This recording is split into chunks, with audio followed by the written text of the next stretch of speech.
এটা লিখা আছে a car covers 45 kilometers in 54 minutes. How long it will take to cover 70 kilometer? তোমাৰ এনসাৰটো লিখিলে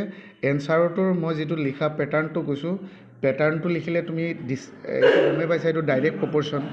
কাৰণটো হ'ল তোমাৰ টাইম যদি বেছি যায় তেনেহলে তুমি বেছি ডিসটেন্স কভাৰ কৰিব পাৰিবা so chart is the same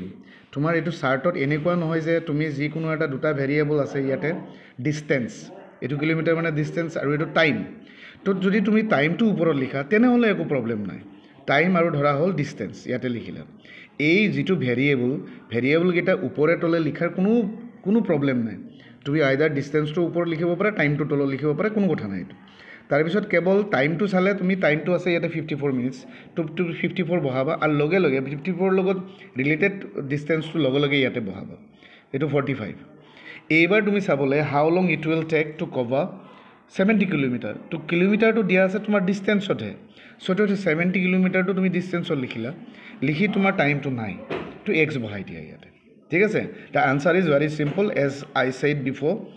that if it is a direct proportion then you go for the division of the variables 54 divided by 45 are equals to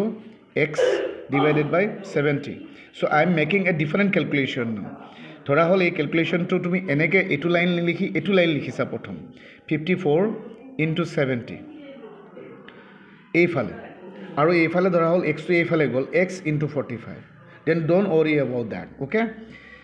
তোমাৰ এটো এনেকুৱা নহয় যে x টো এইফালে বাওঁফালে থাকিব লাগে আৰু x টো খুমফালে থাকিব লাগে এটো কোনো কনসাৰ্ন নহবা এটো তুমি কেৱল চাবা x টো কোড আছে ইয়াতে আছে x ৰ লগত কি আছে এটো 45 that means you need to separate that 45 which is multiplied with x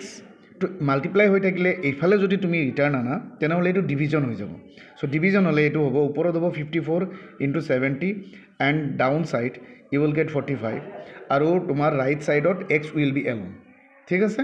এতিয়া তুমি এটো ডিভিজন সিম্পল ডিভিজন কৰিব লাগে এটা সিম্পল ডিভিজন কৰিলে তুমি ডাঙৰ এটা সংখ্যালৈকে ভাবি থাকি লাভ নাই এটো তুমি 5 এৰে ডিভাইড কৰা 5 এৰে 45 ৰ ডিভাইড কৰিলে 5 9 are 45 আৰু 5 এৰে এটো কৰিলে 5 1 are 5 2 will remain and then 2 will make it 20 so 5 4 are 20 আৰু 9 এৰে এটো 54 কো ডিভাইড কৰিব পাৰি 9 6 are 54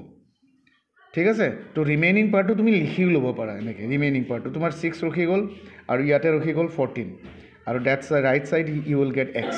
আৰু এটো সিম্পল ক্যালকুলেশন কৰা you will get a multiplication